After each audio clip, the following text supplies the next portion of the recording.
Assalamualaikum warahmatullahi wabarakatuh.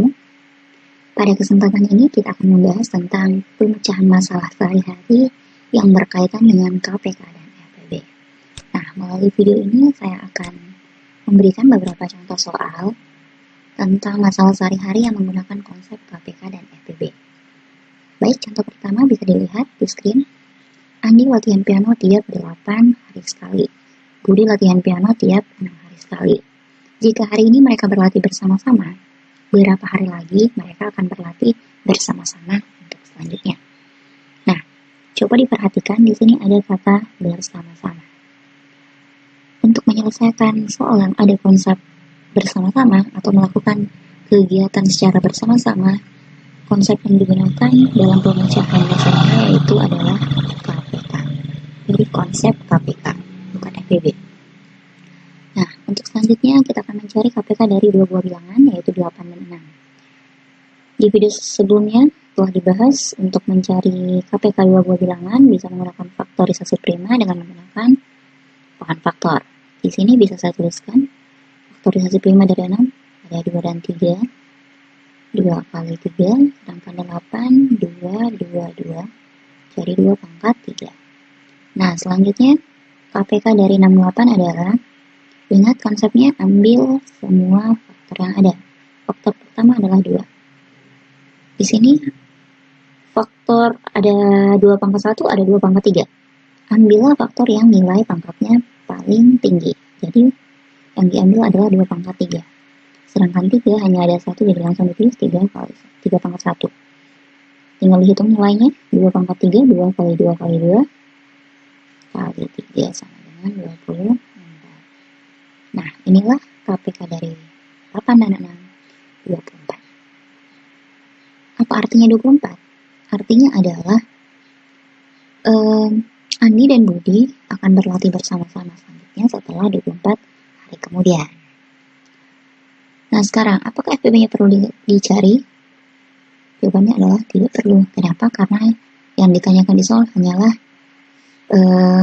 kapan mereka berlatih bersama-sama, di mana konsep ini bisa diselesaikan dengan menggunakan KPK. Jadi FPB-nya tidak perlu dicari. Baik, kita pindah ke soal selanjutnya. Agak panjang, silahkan dibaca. Rini mempunyai 24 coklat dan 36 permen. Rini akan membungkus dan membagikan permainan coklat tersebut kepada sebanyak mungkin teman-temannya masing-masing sama banyak. Berapa banyak bungkusan yang dapat dibuat oleh Rini jika tiap bungkusan berisi coklat dan permen sama banyak? Soal kedua yaitu berapa banyak coklat dan permen di tiap bungkusan. Baik, sebelum mengerjakan soal ini, saya perlu ilustrasikan seperti apa sih yang dimaksud dengan soal tersebut. Jadi, perlu dipahami bahwa di sini Rini mempunyai 24 coklat dan 36 permen. Nah, coklat dan permen tersebut akan dibagi ke dalam beberapa bungkusan. Bisa diilustrasikan seperti ini. Ada beberapa bungkusan, tapi kita tidak tahu ada berapa bungkusan. Itulah yang akan dijawab di pertanyaan pertama. Berapa banyak bungkusan yang dapat dibuat oleh Rini? Tapi aturannya adalah tiap bungkusan harus berisi coklat dan permen sama banyak. Jadi artinya seperti ini. Misalnya, di bungkusan pertama berisi 3 buah coklat dan 4 buah permen. Itu artinya di bungkusan kedua, ketiga, dan bungkusan seterusnya isinya harus sama. Ada 3 buah coklat dan juga 4 buah permen. Oke.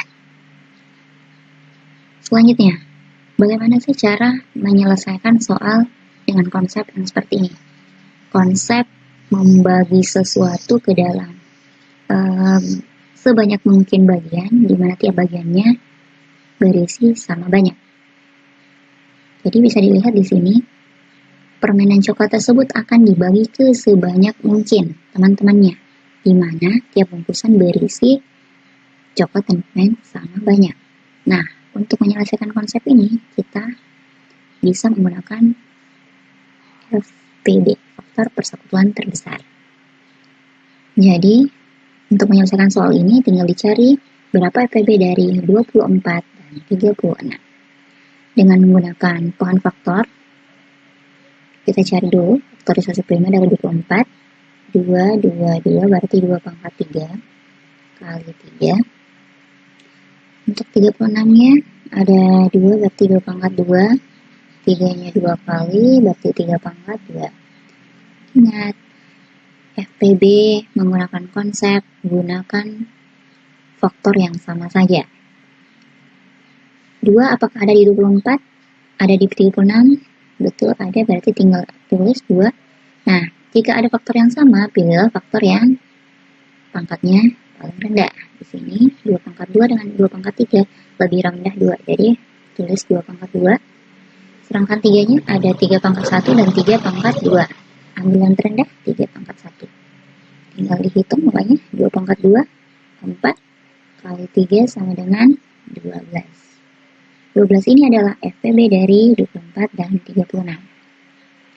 Apakah perlu dicari KPK-nya? Tidak perlu, karena yang ditanyakan di soal hanya FPB-nya. Nah, sekarang, apa artinya 12 ini? 12 adalah jawaban dari pertanyaan nomor 1. Berapa banyak bungkusan yang dapat dibuat oleh Rini? Artinya adalah 12 adalah 12 buah bungkusan yang dibuat oleh Rini. Selanjutnya, ke soal nomor 2. Berapa banyak coklat dan permen di tiap bungkusan? Untuk menjawab soal ini sederhana. Seperti ini, perhatikan 24 coklat dan 36 permen tadi dibagi menjadi berapa bungkusan? Betul, 12 bungkusan. Nah, logikanya adalah ketika kita punya 36 permen, kemudian dibagi ke dalam 12 bungkusan, 36 bagi 12, 3. Artinya, tiap-tiap bungkusan ada 3 buah permen. Begitu juga dengan coklat. Kita punya 24 coklat, kemudian 24 coklat ini dibagi ke dalam 12 buah bungkusan, tinggal dibagi, dapat 2 buah coklat. Jadi kesimpulannya adalah, ini kesimpulannya ya, Rini membagi coklat dan permennya ke dalam 12 buah bungkusan, di mana isi dari masing-masing bungkusan adalah 3 buah permen dan 2 buah coklat. Selesai? Baik, untuk soal selanjutnya akan dilanjutkan di video selanjutnya.